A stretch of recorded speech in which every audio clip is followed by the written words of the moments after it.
Xbox Scarlet is officially coming holiday 2020. We learned that at Microsoft's E3 2019 briefing. Big shocker. But something that has changed is supposedly the Xbox Lockhart, which was part of the Scarlet family, has been canceled. That's what we're going to talk about today on the pause menu. So originally, Microsoft's plan was Xbox Scarlet was actually a family of consoles. You had Xbox Lockhart and Xbox Anaconda. Those were the code names. Where Xbox Lockhart was the cheaper version that was supposed to sort of be cheaper than the PS5, and then Xbox Anaconda, which was going to be the more expensive version, kind of like the Xbox One X and Xbox One S. But supposedly due to developer pushback, that Xbox Lockhart has been canceled. And it's basically because they said trying to basically program for the Lockhart when it's a weaker machine and then trying to scale upwards to the Anaconda was resulting in less than ideal situations. So whether or not this is a good thing or a bad thing, what do you think?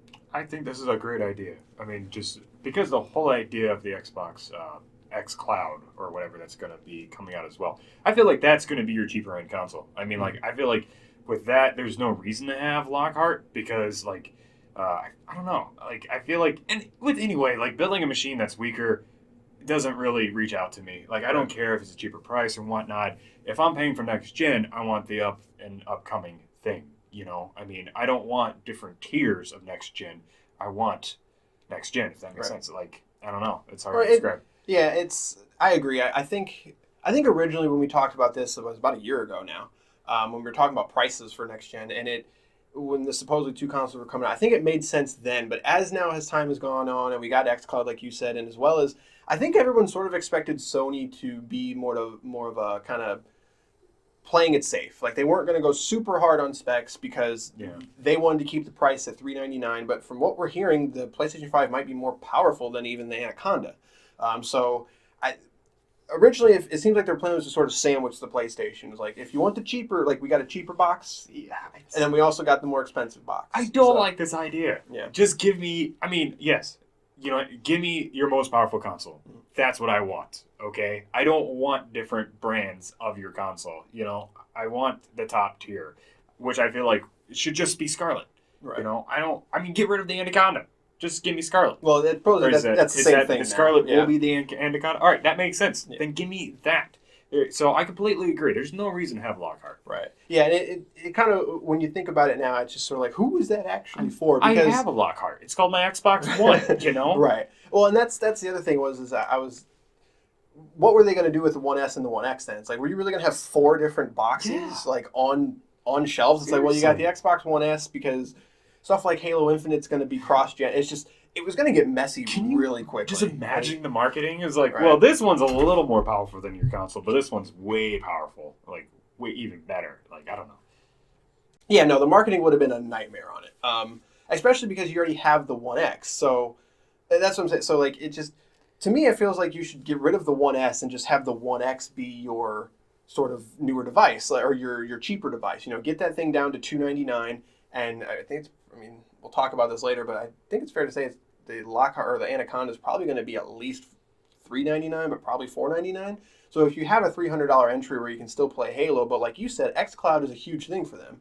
So if, you know, once we get past Halo and once we get to Xbox or like Fable and, you know, the new Forzas and stuff, if you can stream them on 1X, then there you go. Like, you don't need a Lockhart. Like, you've already got the box that can do it. But also, if xCloud's a thing, like, people already have PCs. You know, PCs is a big thing for them too, and a lot of stuff's already coming out on PC. So it was a device that didn't really have a home. You know, like it wasn't a purpose for it. Right. So I think the purpose was $299. Like, that way they could get up on stage and just be like, look, we got a box for $299. You can play Halo on it. I still think that should be a good price for your xCloud. I mean, maybe even cheaper. Yeah, I think you could do it for even cheaper. Yeah, like you could do that for $199, and that's probably still going to happen. They're probably just not ready for it, though. But no, I think, and from a development standpoint, I think that's smart, too, because it seems like definitely, like I said, everyone was sort of anticipating that PlayStation was going to sort of play it safe, but they're not. They're going for it. They're going for specs. They're going for good hardware, and that's exciting. So, yes, which is what I want to see. I mean, is it going to be pricey? Most likely. Mm-hmm. But, again, they're advancing. I mean, they're moving on. Right. And, yeah, that's where I think that Microsoft is caught off guard, is that they were expecting Sony to play it safe, and Phil Spencer was like, we're going for it, and now it's just kind of like, oops, like they're going for it too. So now what do we do? So, from a development standpoint, I think it's going to be great because you're not going to have developers sort of held back by this lower machine, and it happens now. Like the Xbox One X. Oh yeah. The Xbox One X is a great machine, whereas the PS4 Pro is somewhere in the middle. Like it's good when they take advantage of it. Where the Xbox One X, I think, does more in the enhancement department, but you're still playing the same game. Like, you're still being held back by the PS4 and the Xbox One, the original. You can't really push a lot of different things. It looks better, but you can't push open worlds. You can't push all these things. And that's where I'm also kind of concerned where Microsoft is kind of making a lot of stuff cross-gen. Like Halo Infinite's going to be cross-gen. So I wonder how, without Xbox Lockhart being sort of that cohesive in the middle thing, how the One X is going to transfer. They're going to have a marketing blunder on their hands, but the fact that they're only going to have Anaconda now, or Scarlet, whatever they're calling it, I think is a good thing. But yeah, ultimately, just push Scarlet. Yeah. I feel like at this point, make the games for the Xbox One X is still out. I understand that it's still relatively a new console and whatnot. But Microsoft, you just need to push Scarlet. I feel like that's where you need to go right now. Just do it. Definitely. I want it. Let us know what you think about Lockhart being canceled in the comments below. Were you looking forward to it? Are you looking for a cheaper entry?